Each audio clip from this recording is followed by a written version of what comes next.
கவித்தமிழே நான் உயிரென போற்றும் உயிர் தமிழ். என் தாய் போற்றுவதெடுத்த தாய்மொழியாகிய தமிழ் மொழியை வணங்கி அவையோர் அனைவருக்கும் என் முத்தான முதற்கண் வணக்கத்தை தெரிவித்துக் கொள்கிறேன். விருதுநகரின் வீரன், படிக்காத மேதை, பகுத்தறிவு பகலவன், எளிமையின் தலைவன், மத்திய உணவளித்த மகான், கரைப்படியா கரங்களுக்கு சொந்தக்காரர், கர்ம வீரர் காமராஜர் அவர்கள் 1903ஆம் ஆண்டு ஜூலை மாதம் 15ஆம் நாள் விருதுநகரில் பிறந்தார். இவர் தந்தையின் பெயர் குமாரசாமி, தாயார் சிவகாமி அம்மையார். இவர் இயற்பெயர் காமாட்சி. இவரது தாய் இவரை மிகுந்த பாசத்துடன் ராசா என அழைப்பார்.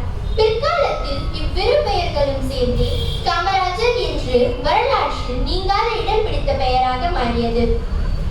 காமராஜர் அவர்கள் இளம் வயதிலேயே தனது தந்தையை இழந்தார். தந்தையை இழந்த பின்பு குடும்ப சூழ்நிலை காரணமாக தனது மாமாவின் துணிக்கடையில் வேலை செய்தார். செய்தித்தாள்களை படித்தும் தலைவர்களின் சொற்பொழிவுகளை கேட்டும் அரசியல் அறிவையும் நாட்டுப்பற்றையும் வளர்த்துக் கொண்டார். இதுவே இவரை விடுதலை போரில் ஈடுபட தூண்டினர். பின் காங்கிரஸ் கட்சியில் தொண்டனாக சேர்ந்தார். ஒத்துழையாமை இயக்கம், அந்நிய துணி எரிப்பு, சட்ட மறுப்பு இயக்கம் போன்ற போராட்டங்களில் ஈடுபட்டு பல முறை சிறையில் அடைப்பட்டார். தாய்நாட்டிற்காக 9 ஆண்டு காலம் சிறைவாசம் அனுபவித்து காந்தியடிகள் காட்டிய வழியில் கடமையாற்றிய காமராஜர் அவர்கள் 1954ஆம் ஆண்டு முதலமைச்சராக பதவியேற்றார். தமிழகத்தை ஆண்ட முதலமைச்சர்களில் குறிப்பிடத்தக்க ஒருவராக கருதப்படுபவர் பெருந்தலைவர் காமராஜர்.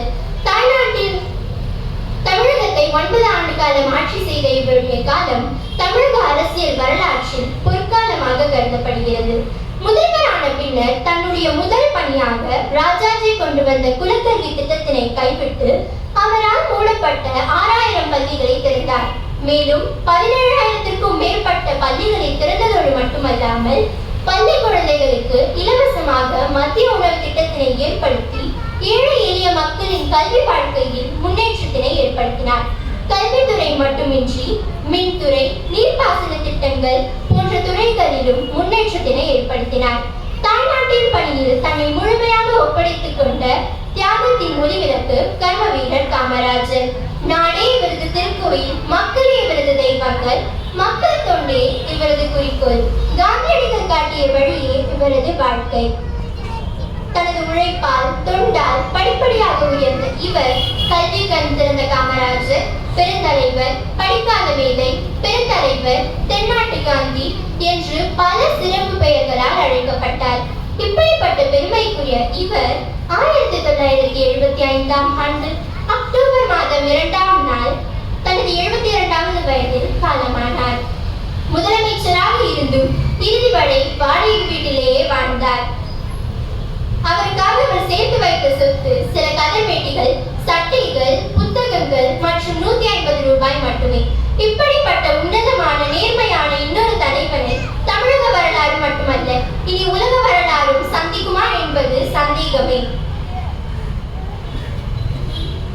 எனவே இன்று அவரின் பிறந்த நாளை கல்வி வளர்ச்சி நாளாக கொண்டாடுகின்றோம். ஏனென்றால் கல்வியே ஒரு மனிதனை மேன்மைப்படுத்தும் கல்வி என்பதால் தான். நாமும் அந்நாளின் வழியில் நின்று வாழ்வாங்கு வாழ்வோம் என்று கூறி விடைபெறுகிறேன். நன்றி, வணக்கம்.